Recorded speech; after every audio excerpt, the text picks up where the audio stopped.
Welcome to the Techmeme Ride Home for Friday, October 28th, 2022. I'm Brian McCullough. Today, area man completes acquisition of social media platform. And now the fun begins. Amazon had bad earnings, but Apple mostly didn't. YouTube is trying to be like TikTok too, but they're giving their users options. And of course, the weekend long read suggestions. Here's what you missed today in the world of tech.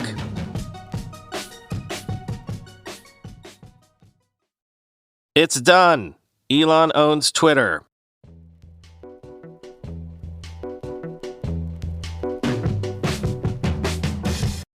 Just kidding, because of course there was no way news wouldn't happen around this. Elon Musk marked his first day in charge of Twitter by firing several top executives, including CEO Parag Agrawal, CFO Ned Siegel, and policy head Vijaya Gadde.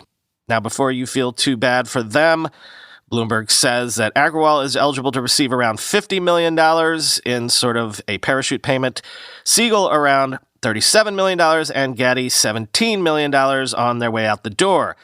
As several people have pointed out on Twitter, Agrawal is probably also on his way to the Shareholder Hall of Fame, at least the Shareholder Value Hall of Fame, for getting this deal done. Again, imagine what Twitter's stock price would be right now if this deal had never happened.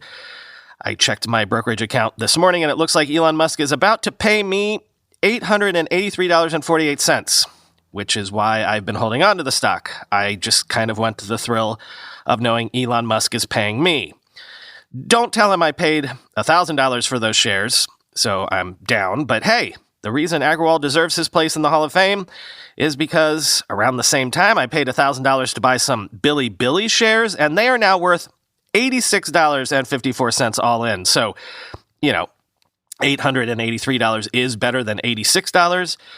Again, Musk has taken Twitter private, merging the company with his X Holdings, delisting the company from the New York Stock Exchange, dissolving the board, and moving to cash-based employee compensation going forward. The New York Times has these details. X is buying out all of Twitter's stock and will control the service, and Mr. Musk will control the holding company. With the deal's completion, Twitter's board of directors will dissolve, and its 9 members will no longer preside over the company's operations. Mr. Musk will most likely appoint a new board made up of friends and investors who helped fund the acquisition. The new board will be responsible for plotting Twitter's trajectory as a private company. It will still be required by law to have a board of directors, and that would probably include Elon Musk and some of the other big equity investors in the company, said Eric Talley, a professor at Columbia Law School. I expect Mr. Musk will run it as a somewhat friendly dictatorship, end quote. Twitter has about 7,500 employees. Some of them have been jittery for months about the company's sale to Mr. Musk. Many could face layoffs or job changes as their new owner takes over. Their compensation is also set to change. Employees typically receive stock options in the company, but with the delisting of Twitter stock, employees are set to be cashed out for shares they already have and to be paid with cash bonuses going forward instead of the stock options they were scheduled to receive, according to the merger agreement. Some employees have worried that Mr. Musk may not honor the agreement. Most of these employees have been in a public company and are used to public option grants, which are liquid, Mr. Quinn said. They will have to come up with some other Silicon Valley-friendly method of keeping people around, end quote. Elon is formerly the Twitter CEO, but there is some speculation as to for how long. A lot of people think he will pick a new CEO in the near future, but what everyone is waiting for, and what might have already happened by the time you hear these words, is that Elon is expected to reverse the lifetime bans and various other bans for various high-profile accounts.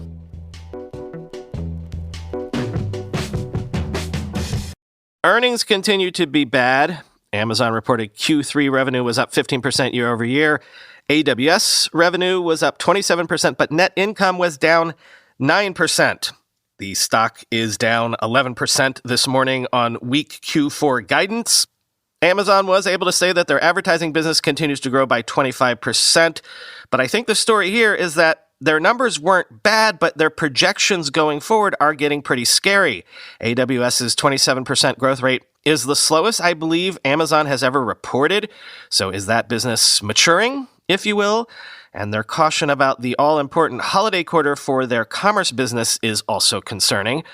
So this has been a bad earnings season for tech. Net profit reported by Amazon, as I just said, was down 9%. Net profit at Microsoft was down 14%. Alphabet down 27%, and Meta down 52%. As for Apple, well,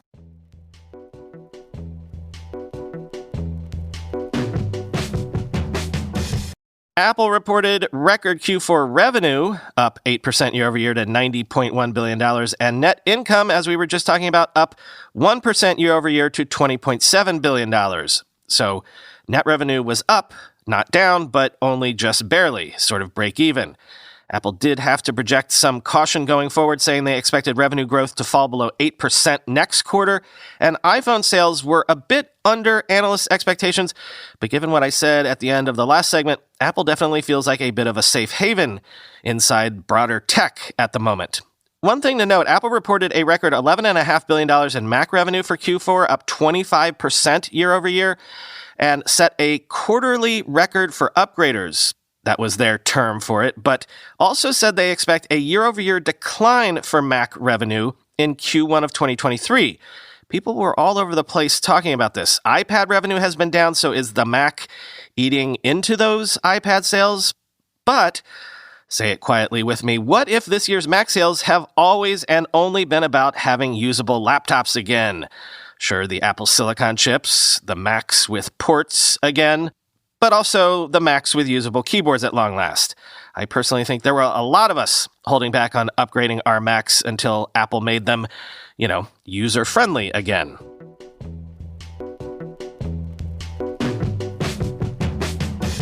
As we discussed yesterday vis-a-vis Meta and Facebook, and especially Instagram, maybe you can't shove a TikTok transformation down everybody's throats.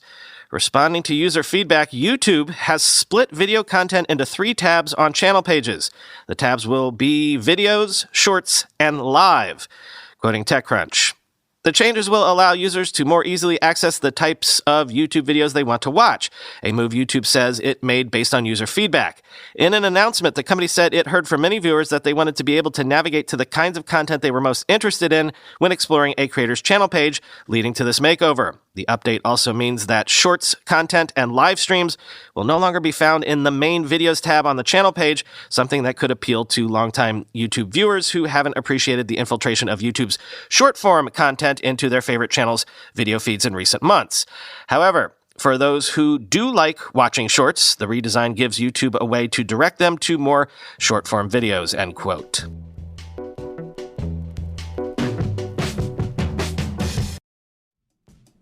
Wealthfront wants you to think long-term with your money. That's why they asked me to read this ad as if I'm talking to you from the distant future. It's pretty weird here in 2062. The president is an NFT, skinny jeans are back in style, and sunscreen is our form of currency now. Luckily for you, you invested your money early in an automated Wealthfront portfolio. Wealthfront's globally diversified portfolios automatically optimize to hit the goals you set and the risk level you choose, and also to get you automatic tax breaks that can boost your returns even when the market dips. It's called tax loss harvesting, and they actually invented the software. Look it up. You can also personalize your portfolio with a selection of funds handpicked by Wealthfront's financial experts. Categories include social responsibility, clean energy, cannabis, and cryptocurrency. Wealthfront is trusted with over $27 billion in assets, helping nearly 500,000 people build their wealth, and Investopedia just named them their best robo-advisor for 2022, which is pretty amazing considering the year isn't even halfway over yet. To start building your wealth and get your first $5,000 managed for free for life, go to wealthfront.com/techmeme. That's wealthfront.com/techmeme to start building your wealth. Go to wealthfront.com/techmeme to get started today. Hey, it's me, your Uncle Cooper. Sorry to interrupt your music. I do love music, especially when it's set at a reasonable volume. You know, music is really only as good as your speakers. The same is true for minivans. A minivan is only as good as the tires it sits on. And the button on the screen there, it agrees with me. If you click on it, it'll bring you to all the Cooper minivan tires that'll make your minivan a really good minivan. Go with the Coopers! Cooper! Time for the weekend long read suggestions. First up, Bloomberg examines what might be a big new battlefield for smartphone makers: your phone's storage. Quote, Japanese game publisher Gree Incorporated expects an impending reckoning over escalating costs and ballooning file sizes as developers pack their games with increasingly intricate graphics, voice acting, and larger storylines, all to get players spending. That's creating a winner-takes-all situation that could winnow out smaller studios in coming years, Gree Senior Vice President Yuta Maeda said in an interview. The situation will only get worse as console veteran Sony, no stranger to space-hogging hits, prepares to invade the mobile arena. Production of mobile games can't avoid becoming more complex, time-consuming, and larger scale, which will inevitably result in bigger app sizes, Maeda said. Companies that survive in the market will only be the ones that can keep up with that trend. Even if gamers show interest in our games, we have found some of them are giving up on installing the apps because their phones are already full, said Gree's Yoshihide Koizumi, who leads marketing for the company's latest game, Heaven Burns Red. The typical flagship smartphone today starts with 128 gigabytes of storage, but many devices already in people's hands have far less. Necessary operating system files also take up a significant chunk of the basic allowance, leaving even less room for large games. But memory upgrades are costly. As smartphone prices have come up significantly over the years, users tend to buy the cheapest versions of the latest devices, which have lower storage, said Francisco Geronimo, a vice president of analytics at IDC. Devices with more storage can cost up to 50% more, and most users don't realize that apps require a lot more space and that they will be downloading a lot more apps, end quote. Yes, Genshin Impact takes up, I believe, 20 gigabytes on my phone. But hey, it's worth it. In The Atlantic, Ian Bogost takes a look at another frustration with phones that, lordy, can I identify with. Quote, during the worst days of the pandemic, we all used Zoom, for better and worse. It had its quirks. You're still muted, Kathy, and so forth, but it offered a necessary human connection. The rise of video chat also amplified the decline in telephony. Already spoiled by robocalls, phone calls receded, save for spammers and moms.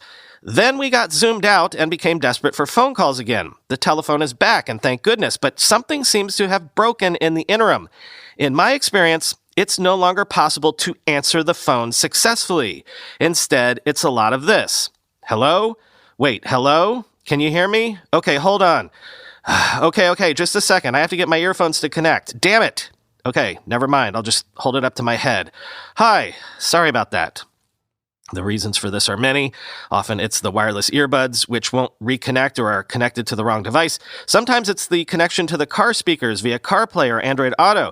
At other times, I answer the call on my watch, but it doesn't transfer to my earbuds, and there I am, talking at my watch like some dim Dick Tracy. At still others, the call connects but puts itself on speakerphone. Why? Ravaging my eardrum. Sometimes just pulling the phone out of a pocket hangs up on the collar. Sometimes the phone doesn't even ring, but not for lack of service. Instead, because I somehow set it to one of Apple's new complex focus modes, I've effectively silenced the ringer. Then a callback is necessary, returning us to the beginning. I'm sure you have your own versions, but the result is the same. The first few minutes of a telephone call are a nightmare. As I've written before, the telephone used to be one of the most reliable communication technologies around. Once wired into homes and businesses, the public switch telephone network facilitated calls with resilience, even in the event of power failure. But when phone networks went digital and then cellular, a combination of factors made calls less reliable. Digital sampling captured voices poorly. Environmental noise made calls hard to hear. Wireless networks offered a signal in some places, but not others. The speakers and earpieces were smaller and designed for looks rather than acoustics, making already tenuous calls even more unintelligible. And so, as digital mobile telephony overtook copper wire analog calls, telephony degraded forever, end quote. Then, if you heard about that whole Try Guys controversy and didn't even know who the Try Guys were, and then, even further, didn't understand what the controversy even was all about, the New York Times Magazine has got you covered. Quote, the Try Guys are 4 dudes who make a goofy, mild-mannered web series in which they test out different experiences like wearing corsets, doing stand-up comedy, or eating really spicy noodles. In a 2020 interview, Cornfield shared that the group's audience was between 70 and 80% female and very young, with the 13 to 18 and 18 to 25 demographics in the lead. Over the years, that audience has developed an oddly codependent relationship with YouTube. According to Google's research, the platform is especially popular for young people seeking to de-stress. Some 69% of Gen Z say they often return to comfort channels that they find soothing. The Try Guys, like everyone making a living online, were inevitably shaped by their audience's desires. They and their fans all had their hands on the Ouija board, and together they conjured a non-toxic brand of masculinity until Fulmer flicked the lights on, exposing the fantasy. Maybe that's why the whole thing felt a bit like a hostage video, as if there were people just off screen with rifles and high expectations. There sort of were. They just weren't in the same room. They were on the other side of a camera and miles of fiber optic cable scattered across the planet, watching through millions of one-way mirrors, seeking something more than entertainment. And the Try Guys had found themselves in a position where, however shocked and betrayed their audience felt, their own livelihoods depended on appearing equally distressed, end quote. Of course, you might have heard of this if you haven't read the, 50,000-word Matt Levine piece about crypto. I guess you could call it his magnum opus. It's the entire issue of Bloomberg Businessweek this week. You really should. I'm kind of trudging my way through it myself, but it's not trudgery. It's amazing, like everything Matt writes. It's encyclopedic and written in the brilliant Matt Levine explainer way. So if you've never bothered to figure out what hashing is, if you don't know how staking or DeFi work on a very basic level, Matt will explain it all to you if you have the time, and he'll do it in the really intelligent way that Matt always does it. Then we've been talking about all these AI tools like DALL-E and Midjourney. How many of those have you tried out? Which one is the easiest to use? Which one is the cheapest? Which one gets the best results for certain kinds of images? Well, PC Mag put them all up against each other for various use cases and figured out which ones came out on top. Then, remember when I kept saying last year, when things like GoPuff were raising huge rounds and Fridge No More was sending me coupons every other hour? I kept saying, well, I guess they finally cracked the nut on this 15-minute delivery thing. I guessed. Well, Bloomberg has a piece up on GoPuff that reveals, surprise, they never really did. But here's a summary of the original 15-minute delivery story, and I guess the bottom line really is, no, the unit economics still don't make sense to do this 20 years later. Quote, back before the turn of the millennium, Joseph Park thought he had the math figured out. He and a college roommate started Cosmo.com in 1998, expanded it to 11 cities, and raised around $300 million, a serious haul in those days, from the likes of Amazon, Starbucks, and of course SoftBank, back when it was a holding company known primarily for bringing Yahoo to Japan. Park's calculus was no different from that of your average 7-Eleven manager. Cosmo, like GoPuff today, bought most of its inventory at wholesale and sold it with a retail markup, capturing the 30 to 40% gross margin of the typical convenience store. Leasing pricey warehouse space in urban neighborhoods and delivering products for free made the economics more challenging, but Park thought that building dense pockets of customers and allowing workers to make multiple deliveries on every route would keep expenses down. There were a few problems with this. Customers tended to exploit free shipping to make relatively small purchases, say cookie dough ice cream and a pack of smokes, which wasn't enough for the company to recoup delivery costs. But the fatal flaw, then and now, was the belief that online delivery services could command the same veneration and stock multiples of pure technology companies. Cosmo rode the wave of dot-com exuberance and raised capital to finance a breakneck expansion en route to going public until it all fell apart in the year 2000. We just assumed we would get the IPO done, so we had already signed up all these long-term fixed leases on warehouse space, Park says, from South Korea, where he's now a vice president at Samsung Electronics. When we couldn't get out of them, we were stuck holding the bag. That's what killed us, end quote. And finally today, the final link in the show notes is a Twitter thread, maybe the greatest Twitter thread in existence. Do you know the comedian Ben Schwartz, voice of Sonic the Hedgehog? Also Jean Ralphio from Parks and Recreation. Well, apparently he had never watched Game of Thrones. So when he got COVID a few weeks back, he decided that this was an opportunity to sit down and watch the whole thing for the first time to catch up on what he had missed this whole time. He's been live tweeting his experience. And as I said, the last link in the show notes is to this monster Twitter thread. And trust me, it is glorious.